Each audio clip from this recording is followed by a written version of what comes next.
கத்திரிக்காய் பொரியல் செய்வோமா? கத்திரிக்காய் பொரியல் செய்ய கத்திரிக்காய் நீட்டாக மெலிசாக அரிஞ்சிக்கணும்.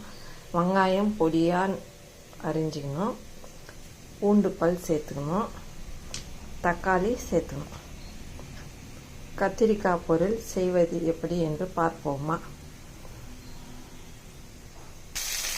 கடாய் வச்சு கடுகு போட்டு வெங்காயம் போட்டு வதக்கணும். வெங்காயம் வதங்கணும். பூண்டு ஆட் பண்ணணும். பூண்டு வெங்காயம் நல்லா வதக்கணும். கொஞ்சம் நல்லா வதங்கின உடனே தக்காளியை ஆட் பண்ணிடணும். தக்காளி ஆட் பண்ணி நல்லா வதக்கணும். நல்லா வதங்கின அப்புறம் இப்போ தக்காளி வதங்கணும்னா கத்திரிக்காவை போட்டு வதக்கிடலாம்.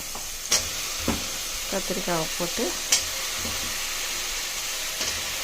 கொஞ்சம் நல்லா வதங்கட்டோன்னு வதக்கணும்.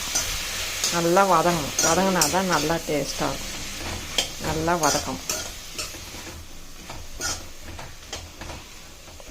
நல்லா வதங்கட்டும். நல்லா வதங்கிச்சு. வதங்கினோடனே ஒரு ஸ்பூன் உப்பு, ஒரு ஸ்பூன் மிளகாத்தூள், பெருங்காயம் ஆட் பண்ணணும். இதெல்லாம் ஆட் பண்ணணும். ஆட் பண்ணிவிட்டு நல்லா வதக்கிட்டு ஒரு 1/4 டம்ளர் தண்ணி ஊற்றி மூடி வைக்கணும். நல்லா வதக்கிட்டு இந்த மிளகாத்தூள், பெருங்காயம், உப்பு எல்லாம் சேர கலந்துட்டு ஒரு நிமிஷம் வதங்கட்டோன்னு அப்புறம் தண்ணி ஆட் பண்ணணும். இந்த அரிசி களைஞ்ச தண்ணி எடுத்து வச்சிங்கன்னா இந்த கத்திரிக்காய் பொரியலில் ஊற்றினா டேஸ்ட்டாக இருக்கும். அரிசி களைஞ்ச தண்ணி எடுத்து வச்சு ஊற்றணும். அப்போ தான் நல்லாயிருக்கும்.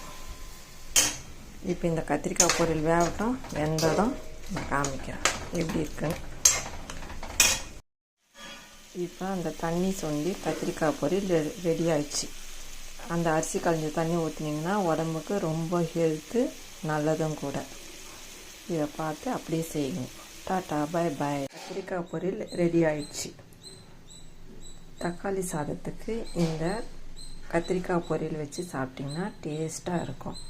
நான் தக்காளி சாதம் எப்படி செய்யுதுன்னு அப்புறமா வீடியோ போடுறேன். இந்த வீடியோ பிடிச்சிருந்தால் லைக் பண்ணுங்கள், ஷேர் பண்ணுங்கள், சப்ஸ்கிரைப் பண்ணுங்கள். Tata, bye bye. மீண்டும் நாளை சந்திப்போம்.